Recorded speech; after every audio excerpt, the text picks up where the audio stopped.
고린도전서 1장 25절에서 31절 말씀. 찾은 줄 알고 제가 읽겠습니다. 하나님의 어리석음이 사람보다 지혜롭고 하나님의 약하심이 사람보다 강합니다.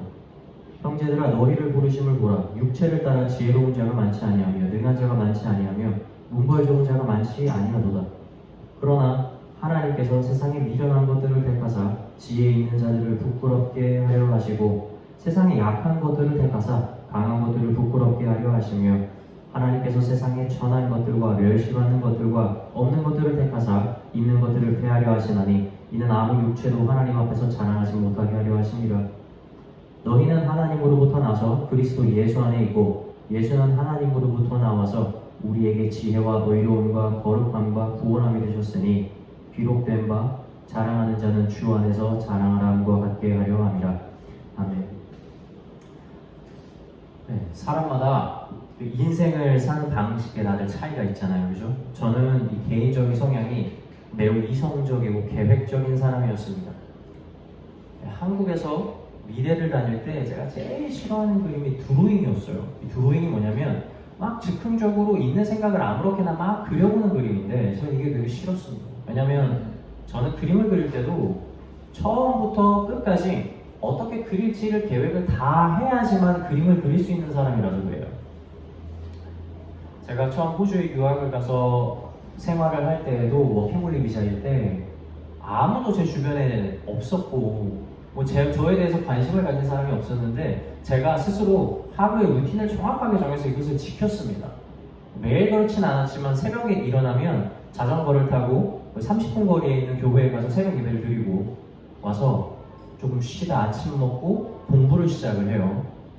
그러면 그것도 앞에 시계를 놓고 50분 공부하고 10분 쉬고 반복을 합니다. 그렇게 해서 10시간을 공부를 하고 저녁이 되면 밖에 나가서 운동을 하고 와서 씻고 자는 거예요. 제가 이 계획표를 계속 지켰어요. 주변에서 저에 대해서 보고 그걸 시키는 사람도 없고 관심 있는 사람도 없었는데 그 일을 매일마다 지키면서 했습니다. 저는 그렇게 계획에 대해서 나름대로 정확하게 지키고 철두철미한 사람이었던 거예요. 그런데 어느 날 교회에서 이렇게 집회를 드리고 어떤 목사님의 설교를 들었는데 제 안에 이런 마음이 되게 많이 찾아왔어요. 아, 이정이 너 참 교만하다. 이런 생각이 찾아오게 된 거예요. 내 삶을 지탱해온 것이 제 입술로는 하나님이다, 예수님이다 라고 이야기를 하는데 내 중심을 가만히 들여다보니까 이것이 있었던 거예요. 나의 철두철미한 계획과 이성이 나를 계속해서 지탱해오고 있었던 것을 제가 보게 되었어요. 제가 호주에서 신학을 공부할 때 어떤 목사님이 이런 말씀을 하신 적이 있어요. 감성적인 사람이 이성적인 사람보다 훨씬 하나님을 받아들이고 예수님을 믿고 따를 가능성이 더 높다. 그리고 감성적인 사람이 이성적인 사람보다 훨씬 성령의 은사를 경험하고 체험할 수 있는 가능성이 더 크다. 이렇게 말씀하신 적이 있습니다. 이성이라는 단어의 사전적 의미는 이렇게 돼요. 개념적으로 사유하는 능력을 감각적 능력에 상대하여 이르는 말, 혹은 진위, 선악을 식별하여 바르게 판단하는 능력, 이렇게 말합니다. 이성이 얼마나 중요합니까? 사람이 삶을 살아갈 때 여러분 이성이 없으면 안 됩니다. 이성이 없는 사람은 절대 지혜롭게 판단하면서 살아갈 수가 없어요. 그런데 그것이 세상 사는 사람만 그러겠습니까? 믿는 사람도 이성이 반드시 필요합니다. 이성이 있어야 내가 들은 말씀을 비교해보고 어떠한 것이 예수님의 뜻인지 이성적으로 분별해낼 수 있고 그렇게 함으로써 올바른 삶과 그릇된 삶을 분별해낼 수 있는 겁니다. 그런 거는 이성이 필요한 거예요. 그럼에도 불구하고 우리는 이러한 이성 때문에 도리어 믿음으로 살지 못하게 될 상황이 있다는 것에 대해서 깨닫고 그것에 주의해야 됩니다. 오늘 본문 말씀 26절을 한번 다시 읽어볼게요. 형제들아, 너희를 부르심을 보라. 육체를 따라 지혜로운 자가 많지 아니하며 능한 자가 많지 아니하며 문벌 좋은 자가 많지 아니하노라. 이게 무슨 말입니까? 예수님을 그 당시에 믿는 사람들 중에서 학벌이 좋은 사람들, 없었어요. 지혜로운 사람들이 없었다는 거예요. 많지 않았다는 거죠, 대부분. 이걸 반대로 얘기하자면 매우 이성적인 사람들, 다시 말하면 학식이 있고 지혜로운 사람들, 이런 이성적인 사람들은 예수님을 잘 안 믿었다는 거예요. 이성적인 사람들 보잖아요? 겉으로 보면 어떤 줄 아십니까? 이 되게 사람에 대해서 잘 이해해주고 이 사람에 대해서 공감하고 되게 잘 모양을 맞춰줍니다. 그런데 이 사람 마음속 깊이 들어가 보잖아요, 대화를 해서. 그럼 그 깊숙한 곳에 어떠한 것이 존재하냐면 그 절대 꺾이지 않는 게 존재를 해요. 이 사람이 정확하게 정해놓은 그 잣대가 넘어가지 않는 겁니다. 그런데 제가 한때 그런 모습이 있었어요. 하나님을 믿으면서도 내가 가지고 있는 계획, 내가 가지고 있는 꿈이 너무나 꼿꼿하게 내 마음 가운데 자리 잡고 있었다는 거죠.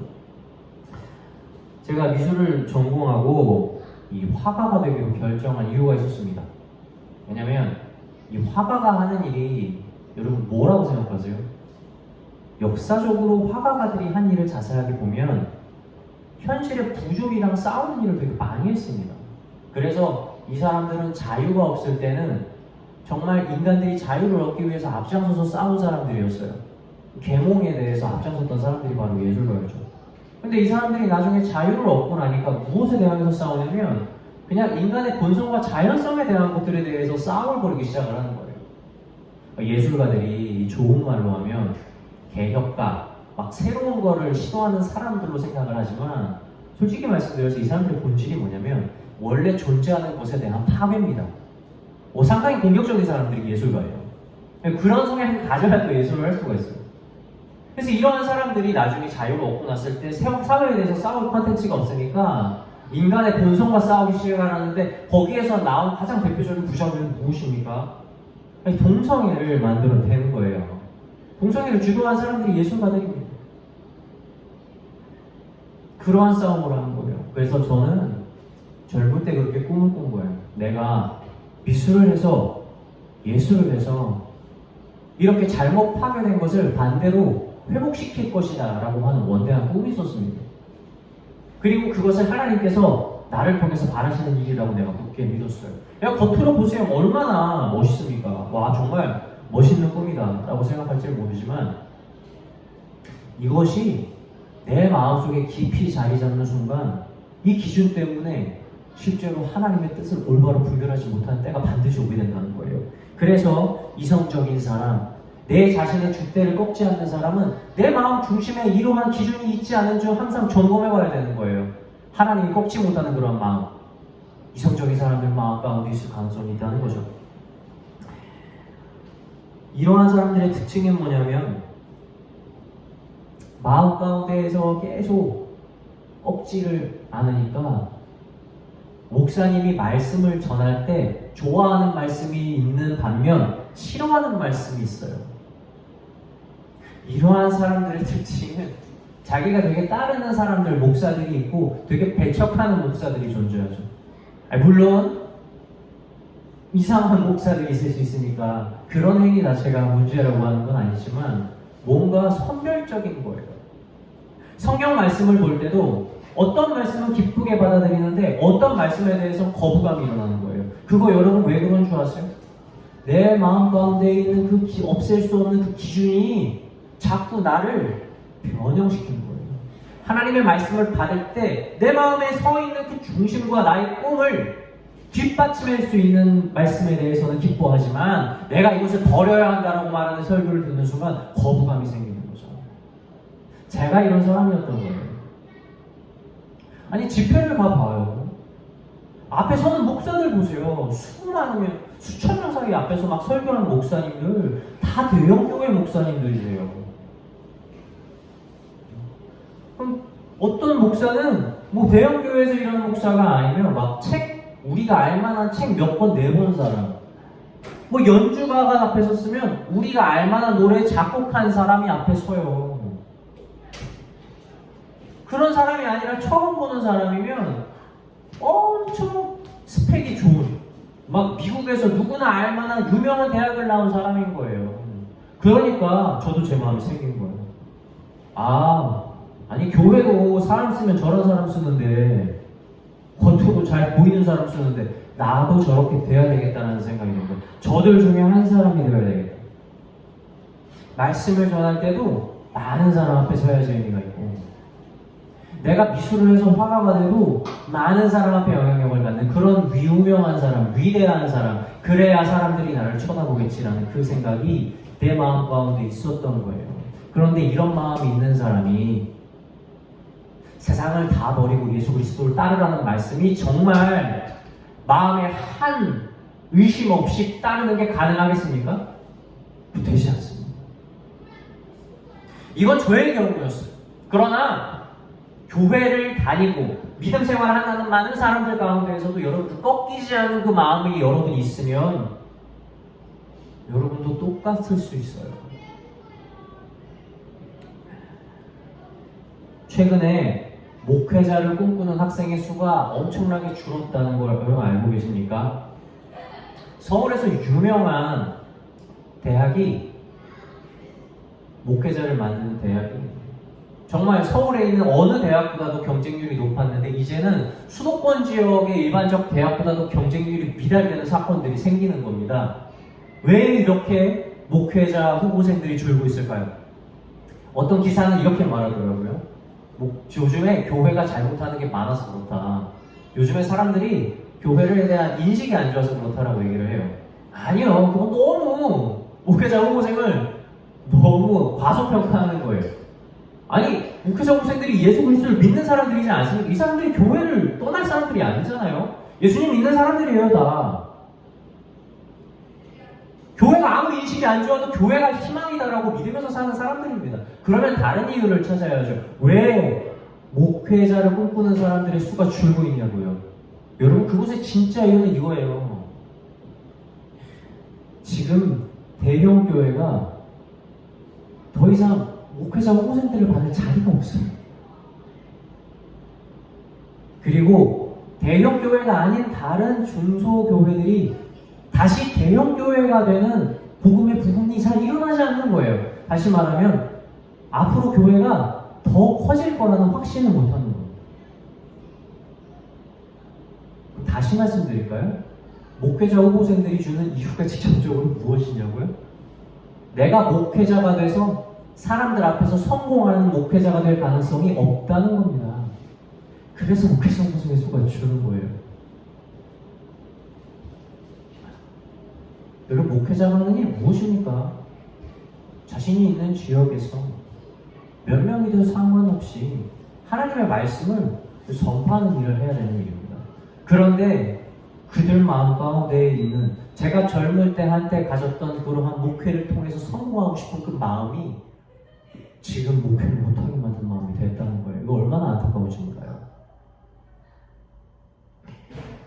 사랑하는 성도 여러분, 말씀 따르고 싶죠? 우리 예수님 뜻대로 살고 싶잖아요. 여러분, 미련해야 돼요. 머리 쓰지 마세요. 내 마음에 있는 것도 아무것도 아닌 것처럼 예수님의 말씀을 미련하게 쫓아야 되는 거예요. 죄송한 말씀이지만 오늘 우리가 예배를 마치면 저희 가족 시골에 내려갑니다. 그런데 약 한 달 전에 우리가 이런 얘기를 했어요. 우리 예배 쉬고 가자. 지금 다 피난이래. 다 피서가고 있는데 우리도 하루 쉬자. 여러분 쉰다고 문제 뭐 되겠습니까? 여러분 목사들도 다 안 쉬면 있어요. 다 자기 나름대로 휴식을 취할 수 있는 시간들이 있는 겁니다. 저도 지금 살림교회 하고 연차로 지금 7년 차입니다. 근데 코로나 때 예배를 중단한 데 빼고는 제가 임의로 예배를 쉰 적이 한 번도 없잖아요. 뭐 그럴 수 있어요. 지금 뭐 한번 보시겠습니까?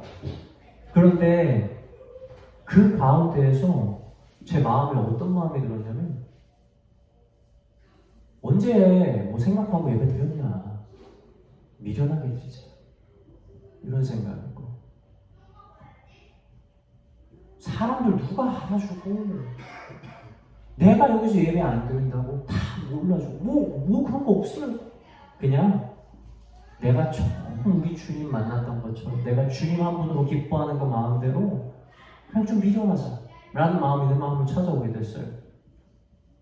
그래서 저는 지금 드리고 있는 예배가 전 사실 다른 때 예배보다 너무 소중하고 너무 감사하고 귀합니다. 제가 하나님 앞에 마음을 그렇게 고백드리고 온 자리거든요. 합리적인 거 있어요. 괜찮을 수 있어요. 예배 안 드릴 수도 있죠. 누가 이거 가지고 정죄 안 합니다. 그런데 정말 미련하게 하나님 좋아하고 따라가는 거, 여러분 이게 칭찬받는 일 아닐까요? 오늘 본문 말씀 한번 읽어보겠습니다. 25절. 하나님의 어리석음이 사람보다 지혜롭고 하나님의 약하심이 사람보다 강하니라. 우리가 세상을 살면서 아무리 많은 계획을 하고 그것을 위해 노력한다 할지라도요, 하나님의 도우심이 없으면 여러분 그걸 이룰 수가 없어요. 반대로 그것을 이룬다 할지라도 그 이루는 길 가운데 하나님이 계시지 않는다면 여러분 그 이룬 게 무슨 소용입니까? 우리의 삶에 어떠한 의미도 되지 않는다는 것을 기억하시기 바랍니다. 잠언 16장 9절은 이런 말씀이 있습니다. 사람이 마음으로 자기의 길을 계획할지라도 그 걸음을 인도하는 자는 여호와십니다. 아무리 우리가 전력을 다해서 계획을 만들고 철두철미한 이성을 사용해서 앞길을 준비한다 할지라도 하나님께서 그 길을 인도해주는 과정이 없다면 그것은 아무것도 아닙니다. 사람의 모든 지혜를 다해도요, 하나님의 미련함만 못합니다. 사도행전에 보면 복음을 전하는 복음 전도자들의 삶이 너무나 자세하게 들여다볼 수 있게 잘 기록되어 있죠. 여러분, 복음을 전하는 이 복음 전도자들, 예수님의 제자들이 복음 전할 때 계획하고 있습니까? 아무 계획 없었어요. 이 사람들 정말 미련하게 전했습니다. 이 사람들은 그냥 모인 거예요. 계획하고 모였습니까? 아니요. 그냥 하나님에 대해서, 예수님에 대해서 서로 모여서 그걸 나누는 게 너무 즐겁고 나누다 보니까 그게 매일마다가 된 거예요. 그걸 사람들에게 전하다 보니까 그렇게 열심히 된 거고요. 이 사람들 계획대로 안 했습니다. 그냥 그들이 가는 발걸음에 모든 복음이 틀려있던 거예요. 반면에 이러한 복음 전하는 전도자들을 핍박하는 사람들은 여러분 얼마나 계획적이었는지 모릅니다. 어떻게 하면 얘네들을 없앨 수 있을까? 어떻게 하면 얘네들한테 없는 죄를 뒤집어 씌울 수 있을까? 어떻게 하면 정치적으로 이용을 해서 얘네들을 이 땅에서 몰아낼 수 있을까? 여러분, 이게 계획인 거예요. 이게. 이 사람들이 복음 못 전하게 하려고 별별 계획을 짜고 별별 노력을 다 부립니다. 그래서 그 계획이 성공하는 것처럼 보여요. 어떻게 됩니까? 스데반이 복음 전하다 돌 맞아 죽지 않습니까? 그리고 그 죽음 이후에 그들을 죽이는 것에 대해서, 복음 전하는 자를 죽이는 것에 대해서 사람들이 더 마음에 불이 붙었어요. 어떻게 그런 일이 생길까? 사람들이 다 퍼져가지고 복음 전하는 사람들 잡아 죽이려고 하는 겁니다. 그 앞잡이가 누구였습니까? 우리가 알고 있는 사도 바울 아닙니까? 사울? 처음에는 그런 사람이었던 거예요. 그들의 계획대로 되는 거죠. 그런데 아이러니하게도 역사적으로 우리가 성경에서 볼 때 복음이 가장 많이 전파된 때가 언제인 줄 아십니까? 바로 사도행전의 초대교회 때였어요. 스데반이 죽었을 때, 그리고 초대교회가 사람들로 인해서 핍박을 받았을 때, 그때가 복음이 가장 많이 전해졌어요. 복음 전하는 사람들이 계획했습니까? 아니요. 그냥 핍박받아서 흩어지니까 거기서 또 복음이 전해지는 거예요. 세상 사람들이 아무리 악한 마음 가지고 하나님의 계획 막으려 한다 할지라도 택도 없습니다. 하나님은 계획하지도 않은 자들, 미련한 자들, 지혜롭지 않은 자들, 어리석은 자들, 학벌 좋지 않은 이런 사람들을 통해서도 자신의 일을 계획대로 하시는 분인 거예요. 사랑하는 성도 여러분, 세상이 아무리 자신의 계획으로 원하는 길을 만들어낸다 할지라도 하나님께서 그 길을 인도하지 않는 한 그것은 아무것도 되지 않습니다. 반면 미련한 사람이 아무런 계획 없이, 향방 없이 어려운 한 발을 내딛는다 할지라도 그 길에서 하나님께서 함께 하신다면 그 길이야말로 복된 길이고 세상 그 누구도 막을 수 없는 길이 된다는 사실을 기억하셔서 오늘 하루를 살아갈 때에 너무 세상의 것들에 너무 마음 많이 쓰지 마시고 미련하게 내가 지금 하나님께서 기뻐하시는 일을 한다. 그리고 아무도 보지 않고 아무도 몰라주는 그 한 걸음이지만 우리 주님께서 이것을 기뻐하신다는 그 사실을 믿으면서 그 미련한 한 벌금을 용감히 내딛는 저와 여러분이 되시길 주님의 이름으로 축원합니다.